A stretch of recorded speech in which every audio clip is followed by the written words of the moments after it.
Hey friends, sorry I haven't been around. We went camping in June and I had some videos stacked up for you, and then when I came back I was just still kind of camping. But today we're going to talk about what you can plant in July, and I know that just sounds like an insane idea because it's super hot, and like by Friday, as we go into the weekend and next week, it's going to be what I call my too hot zone, and that's when it's above 110.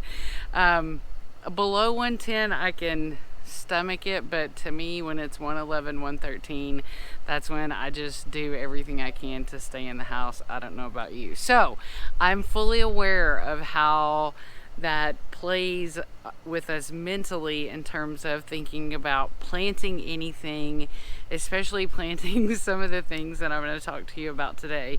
So please accept my apologies for this delay in what you can plant, but we're going to talk about that, and I'm going to give you a little tour of my garden. But this tour is called what's living and what's dying.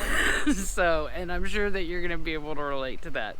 So, this is a fun month, even though that sounds crazy, and it gets even more fun as we get into August, which is even more crazy because it's so hot in August. I can't believe they make the little kids go back to school, but let's get to that list. Okay, so you can still plant basil. You can plant pinto beans, yard-long beans, and black-eyed peas right now. I'm kind of getting into this last month a little bit. You could do that next month, but if you want some of those and you don't have them, let's go ahead and get them in the ground.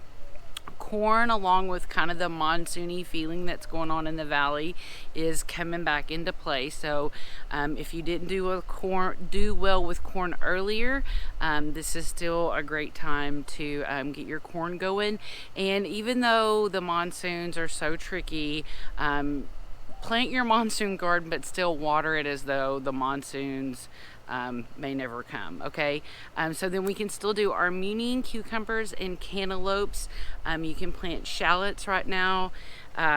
Peppers, now's the time to be putting your pepper transplants out, but honestly I'm going to be starting some peppers from seeds because somehow or another of all the peppers that I planted last year, I still didn't get a couple of basic things like a jalapeno going. So then you can do pumpkins, and my husband mentioned to me because 1 week in a month he has to work, and so he likes to listen to this guy on talk radio, and he talks about he's here in the valley, he's got a nursery, and he actually mentioned that Arizona is known for the 3 C's.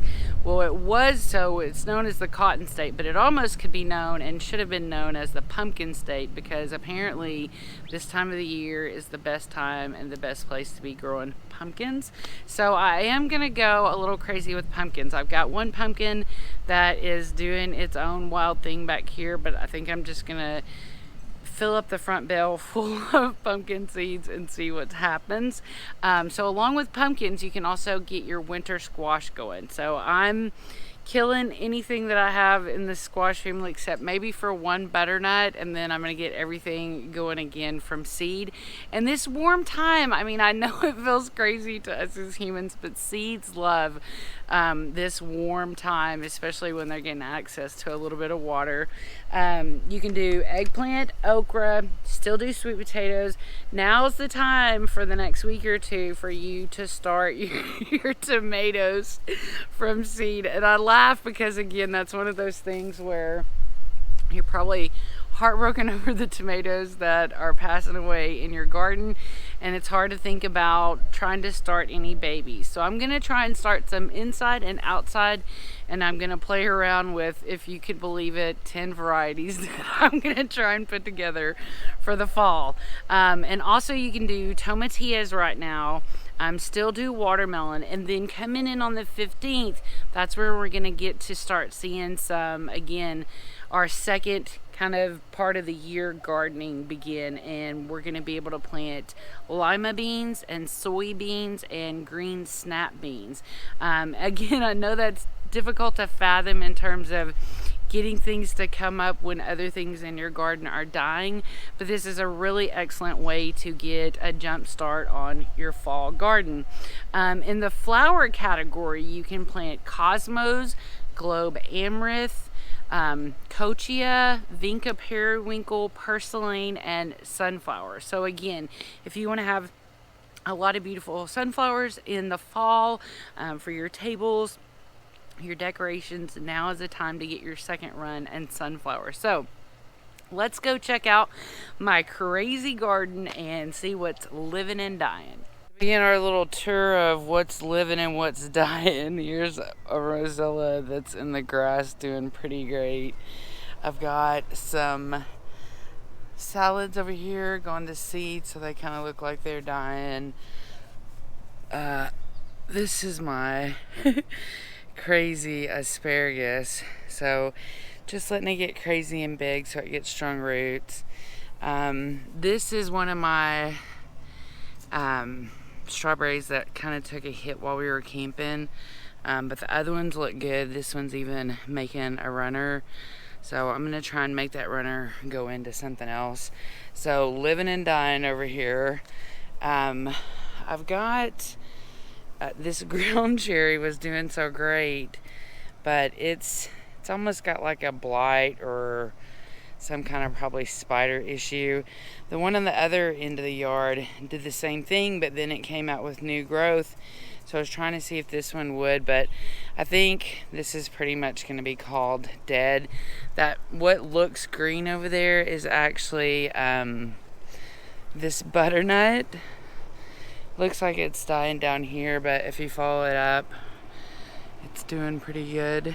And it goes that way, and it also goes out into the yard. So this, okay, so that's dying, living. This one right here, I think I'm pretty much about to kill all of my summer squash because you can plant it again. This cucumber, I'm still watering it, but it might be dying. These two succumbed to the aphids. And my rosemary's doing fab. These two are doing okay. I really think they need more sun. It's an Armenian and a beet alpha. So I'm thinking about killing those. That squash is on my kill list. And then over here in this hodgepodge shade, I've got a nice looking lavender. And this are 3 different potato plants. And I didn't know until now, and we'll talk more about it later, that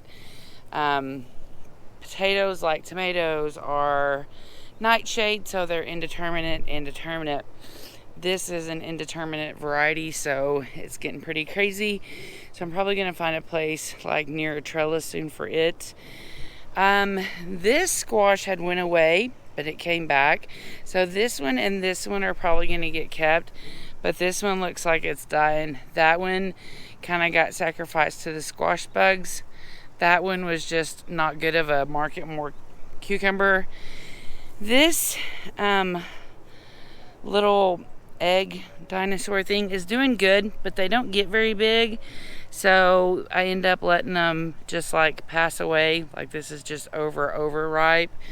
So it was a cute decorative thing, but I can't find many uses for little itty bitty eggplants. Over here, this is another indeterminate. It's from the same box of potatoes. So that's that. Now it's funny enough, this is not in the shade. It gets obviously some evening shade and a little bit of help from this umbrella. But this butternut is going to get to live to see another day. This Armenian's okay. This thing has went to seed all summer, so I'm collecting seed. No need in fighting it. This one's doing okay. It's a patty pan. How these 2 tomatoes are still looking great with no shade cover, I have no clue. That eggplant is doing fine. This is a fig that needs to go on the ground, and sweet potatoes are doing great. Finally got some loofah coming in. This right here is the Malabar Spinach. I've been trying to get that thing to take off for me since early spring, but this is kind of proof that they really like a hotter thing going on. That's a Rosella. I took out the 4 tomatoes. These 4 tomatoes were great, but again, they kind of got some kind of blight, so I just let them go until the last tomatoes were on them, and then that's what's up there on the fence. So I just need to pull that stuff off and get it in the compost. So most of my peppers, like these 2 are new from seed this year. That's a huge pumpkin that's just taking over the world. This is one of my Cherokee purples.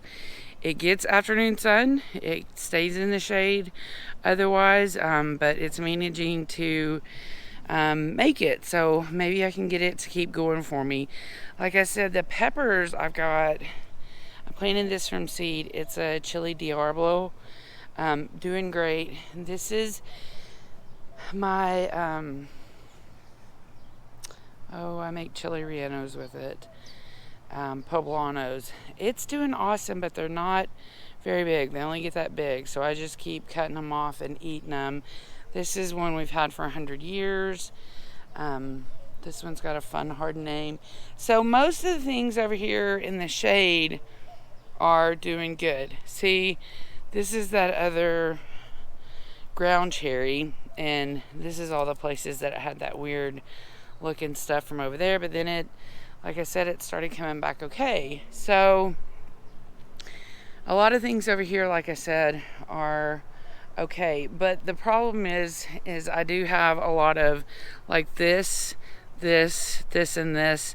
These are all determinate, so they're not going to produce anymore. So I've got some clean out to do before I get into my monsoon planting.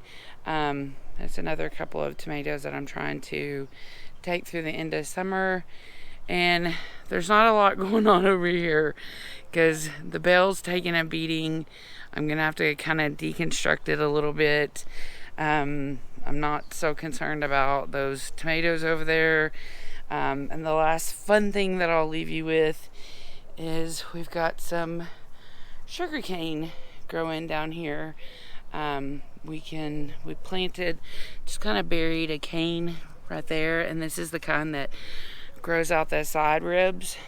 So this will be fun, but it won't be ready until like December. So that's what's living and dying in my garden, and I don't care. You know what? Because it's time to shift into the next episode, and this is, I'm starting to see it more and more as like a biannual thing, and this is the time of the year that's crazy with our monsoons and our weather, and anytime we get a cool chance, you run out and you do some stuff, you plant some seeds, and then you let the warmth and the sun do the rest.